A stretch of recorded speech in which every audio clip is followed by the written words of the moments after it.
You walked into therapy and told the therapist everything your partner did wrong. Every detail, every slight, every tone of voice. And the therapist validated you because they only heard your version. You're not healing, you're building an alibi. There is a conversation happening right now in psychology that nobody wants to have out loud. And it's this: what happens when the client is the one doing the gaslighting, not to their partner, not to their family, but to their own therapist? I'm Katerina Samuelson, and this is my channel where I share real coaching insights and psychological perspective that actually change how you show up in your relationships. If that's something you need, subscribe, hit like, and let's get into it. Here's the uncomfortable truth. Therapy only works with the information that walks through the door. Your therapist doesn't have cameras in the kitchen, they don't hear the other side.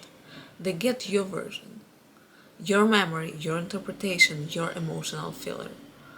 And most therapists are trained to validate your experience, which is beautiful when you're telling the whole truth, and deeply dangerous when you're not. I'm not talking about lying.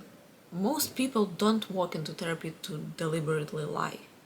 What they do is worse. They edit, they curate, and they leave things out.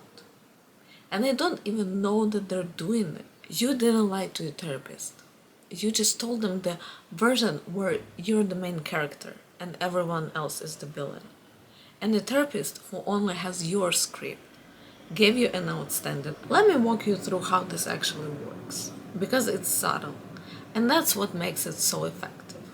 You go into session and you say something like, "He raised his voice at me last night."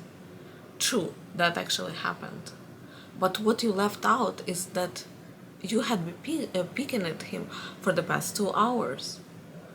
You left out the 4 sarcastic comments you made. You left out that you told him that his mother is the reason he's emotionally unavailable. You left out the part where he asked you to stop several times and you didn't. You gave your therapist the explosion without the fuse. And the therapist doing their job says it's not okay for someone to scream at you or raise your voice. How did that make you feel? And now you have the professional validation of the half-truth, and you walk out of the session more convinced than ever that you're the victim. This is what I call therapeutic gaslighting in the verse. You're not being gaslit by the therapist, you're gaslighting through your therapist. You're using the therapeutic space as a confirmation machine for a narrative you already decided on. And here's the part that makes it real dangerous. You believe this truth. This isn't calculated. You're not sitting there thinking, "Let me manipulate my therapist." You genuinely believe the story you're telling because your brain has already done the editing for you. That's how memory works under emotional activation. It preserves what supports your emotional state and quietly disregards what contradicts it. Your brain doesn't record events, it records feelings. And then it builds a story around those feelings and calls it memory. So when you tell your therapist this is what happened, that's not what happened, that's how it felt. So let's go deeper on this one, because it's not just the therapy problem, it's a human cognition problem. There is a concept in psychology called narrative identity. The idea that we all construct an ongoing story about who we are. And that story needs to be coherent.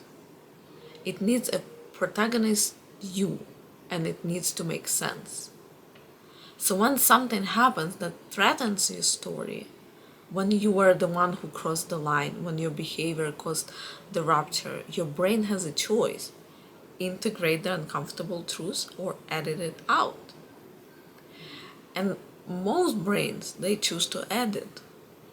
Not because you're a bad person, because the alternative, "I'm the problem in this situation," creates cognitive dissonance, so painful that your psyche treats it like a threat. So what does the brain do? It rearranges the timeline. It amplifies their reaction and minimizes your provocation. It remembers the tone of their voice but conveniently forgets what you said right before. It converts your aggression into just being honest and their response into overreacting. By the time you sit down in your therapist's chair, the edit is already done. You're not lying. You're reporting from a corrupted file. And you have no idea the file is corrupted. This is why some people can go to therapy for years and never change. Not because therapy doesn't work, but because they keep feeding the process a sanitized version of their life and getting back exactly what they put in: validation of a story that was never fully true. Some of you have been to therapy for years and you're still the same person. Not because your therapist is bad, because you've never once walked in therapy and said, I think I'm the problem. That's the session that changes everything, and you keep avoiding it. Now I want to be fair. A skilled therapist knows this happens. A really good clinician will gently push back. They will ask something: what do you think their experience in that moment was? Or what happened right before he raised his voice?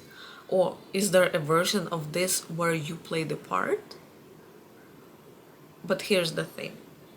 Even when they ask, a lot of clients resist because the question itself feels like betrayal. Wait, I came here for support and you questioned my version? And some people will actually leave therapists. They will find a new one who validates without challenging, and the cycle continues. So if you're watching this and you're in therapy or coaching, here's what I want you to try. Before your next session, ask yourself 3 questions. What am I leaving out? Not what happened to me. What did I do? What did I say? And what was my energy in the room before things escalated? What's the part of this story I've been embarrassed to tell if the other person was next to me?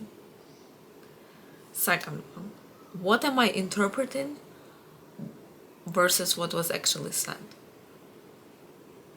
There is a massive difference between he doesn't care about me and he forgot to text me back.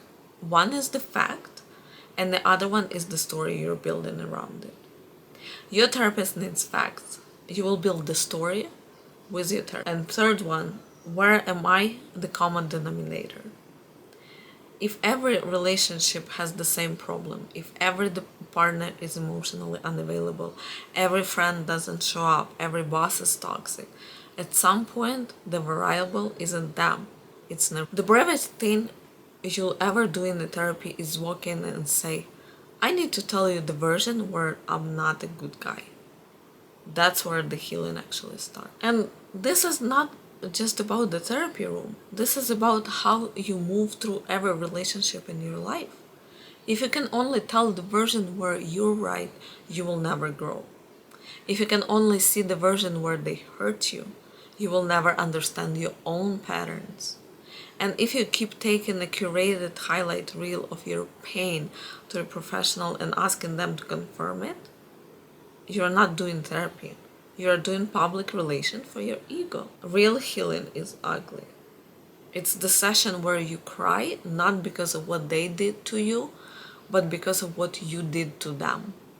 It's the moment you realize your boundaries were actually walls. Your honesty was cruelty. And your standards were actually control.